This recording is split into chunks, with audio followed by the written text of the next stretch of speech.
So here we are with another installment of Bedtime Comics with a Redneck. So for today's issue, we are doing issue 4 of Injustice 2. Last issue ended with Batman putting a stop to Superman's prison break. Uh, Talia al Ghul ends up breaking Damian out, and Damian finds out he's got a sister. So issue 4 starts with Deadshot is still mad at Harley for hitting him with a ball bat in the middle of the fight, and the fake Batman kind of talks him down, and Harley's kind of like, so I've been following you around. Isn't it time I talk to whoever's really running the show? And the fake Batman's like, yeah, I think it's finally time. And you find out Ra's al Ghul is behind it all. He's behind this fake Batman. And Poison Ivy is with him. You got a little handful of randoms back there. But it boils down to the same old cliche of Ross feels like humans are destroying the planet. It's the same Raw story every time you read a Ra's al Ghul. It's the same thing. I'm not saying he's a bad villain. I'm just saying they need to figure something else out. He's an immortal. It shouldn't be that hard to figure out another angle. But so it goes on to they're trying to persuade Harley to work with them, and Harley isn't having any of it. So they bring up Harley's daughter, which I didn't know anything about, so I'm assuming all this happened in the first Injustice run. And of course, Harley doesn't take it very well. And she tells him, she's like, she doesn't even know that I'm her mother. And I guess the whole time Harley's been posing as this little girl's aunt when really she's her mother. And Roz is like she does now. And he had the daughter hidden away while they were having to talk, and Harley just spilled the beans about being her mama. So Roz makes the mistake of threatening to kill Harley's daughter, and as you can see, Harley doesn't take it very well. So they're getting ready to kill her when she is saved by Poison Ivy.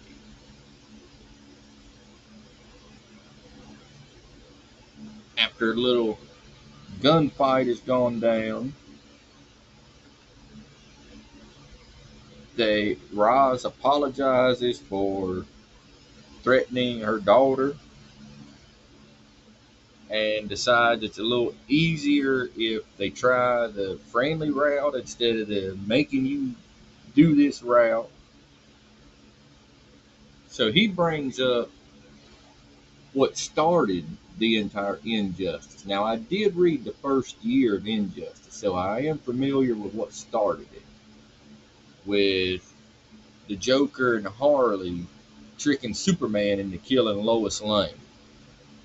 So, and Harley reveals, yeah, I was part of it. She's like, but I always had hoped that Superman would have beat us like always. She's like, I didn't think there was no way he wasn't going to see through this and beat us. So it goes on to Batman is spending time in the cave, and Green Arrow and Black Canary's son comes in there, and it brings back an old memory to Bruce of when he first started training Damian. And we get a flashback of Batman taking Damian out into the city, and he drops him on the far side of the city and tells him, you got to get back by yourself. And he tells him it takes him something like 2 to 3 hours to get straight back.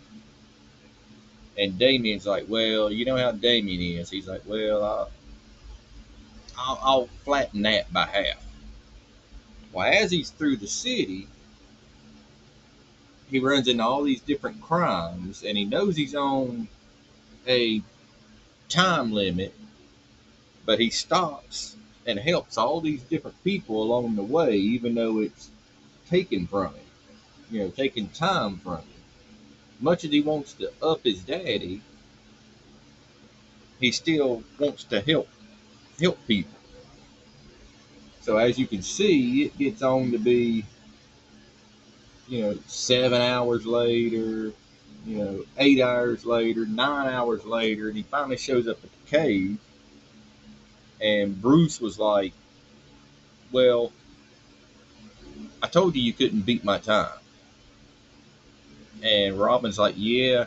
He's like, I know, I guess I failed. And Batman's like, no. He's like, you didn't fail.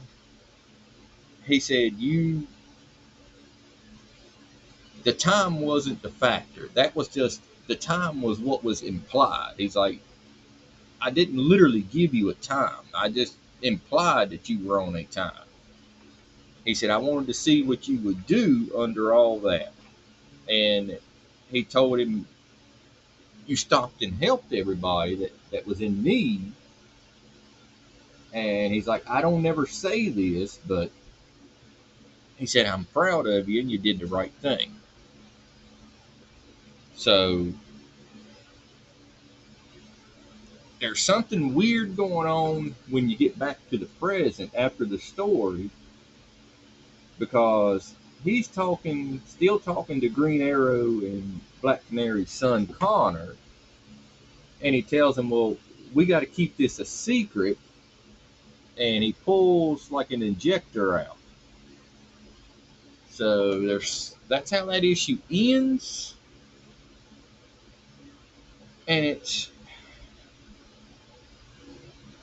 I don't know where they're going with that. And I've already read the next issue, and the next issue is, I won't say it's a side story, but it doesn't tie directly into this one right off.